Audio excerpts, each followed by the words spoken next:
Saudari-saudara, teman-teman muda dan Bapak Ibu yang terkasih di dalam Tuhan, perjalanan mengikuti Tuhan seperti perjalanan-perjalanan yang lain membutuhkan kekuatan yang menjamin kesetiaan kita mengikutinya.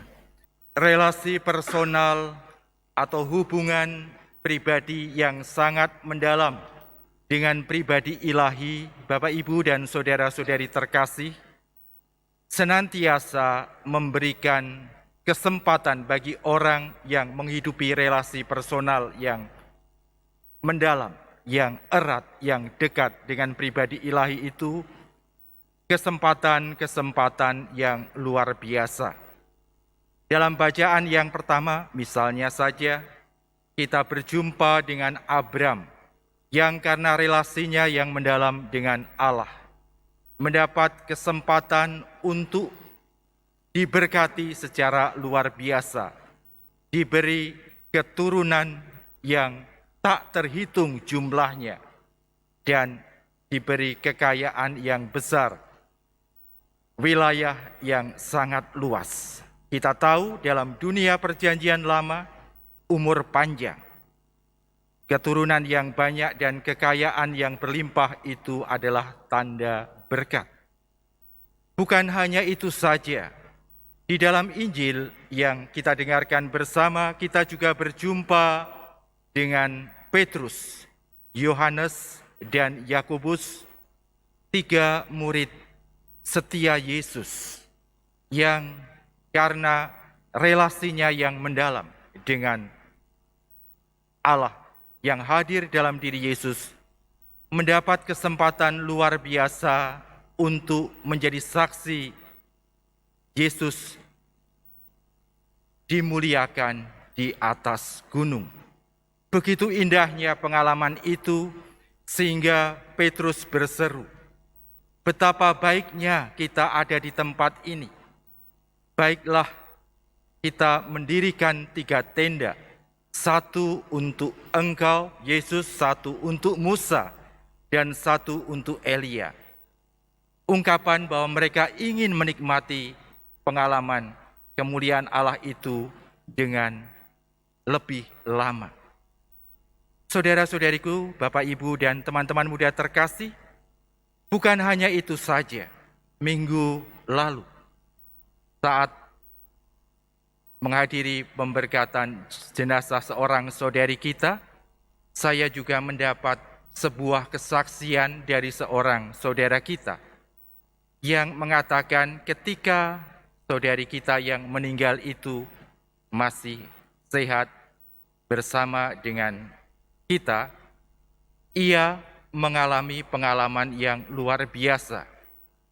Saat itu tabung LPG di rumahnya itu meledak. Dan ibu itu ada di dekat tabung LPG itu.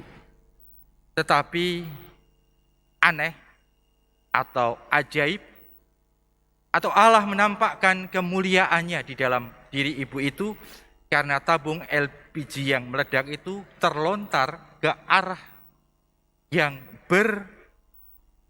berlawanan dengan arah di mana ibu itu berada. Sehingga pintu dapur yang menghubungkan garasi rumahnya dengan dapur itu jebol, tetapi ibu ini tidak ada luka sedikit pun. Allah menampakkan kemuliaannya, dan saudari kita ini memang dikenal orang yang setia dengan devosinya kepada Bunda Maria. Menarik bahwa kemuliaan Allah itu senantiasa dinyatakan kepada orang-orang yang sungguh-sungguh berkomitmen untuk berelasi dekat dengannya. Namun ternyata tidak banyak orang yang bisa mendapatkan anugerah ini. Bukan karena Allah pilih-pilih dalam permenungan saya. Tetapi dalam permenungan saya melihat bukan karena Allah pilih-pilih sehingga hanya sedikit orang yang mampu mengalami atau mendapat kesempatan untuk menerima pengalaman luar biasa itu, tetapi karena memang untuk setia mengikuti Tuhan itu tidak mudah. Abram harus berjalan ke sebuah negeri yang dijanjikan Tuhan, meninggalkan jaminan keamanannya, keluarganya, sukunya, harus ia tinggalkan seorang diri berjalan menuju tanah yang dijanjikan oleh Tuhan. Bahkan Abraham juga sempat ragu-ragu. Apakah tandanya? Apakah bagaimana aku tahu bahwa aku akan menerima semua yang kau janjikan itu? Sehingga Allah butuh membuat perjanjian dengannya. Petrus, Yakobus, dan Yohanes juga diajak mendaki ke sebuah gunung.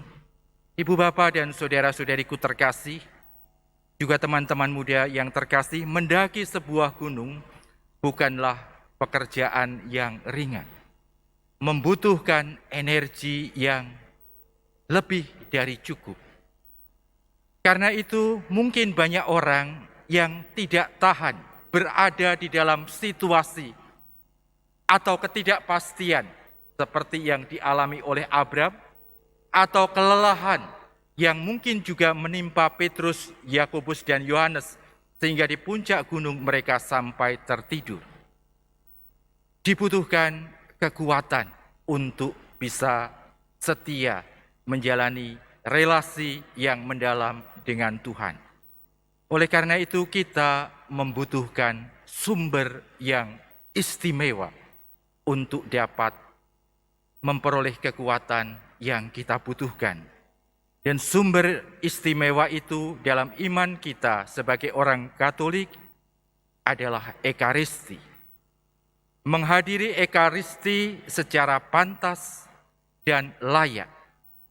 Mempersiapkan diri sebagaimana mestinya untuk bisa hadir di dalam Ekaristi, kita yakini juga akan mendatangkan rahmat yang kita butuhkan untuk bisa bertahan di dalam menjalani proses pemuritan, menjalin relasi dengan Tuhan ini. Oleh karena itu, saudara-saudariku terkasih, marilah kita gunakan masa Prapaskah ini untuk menggali sumber-sumber kekuatan rohani, agar di dalam perjalanan rohani kita mengikuti Yesus, kita diberi kekuatan, sehingga kemuliaan Allah pun akhirnya boleh kita alami dalam hidup kita. Kemuliaan Allah yang akan menguatkan iman, harapan, dan kasih kita, yang buahnya akan kita bagikan dalam berkat untuk orang-orang yang kita jumpai.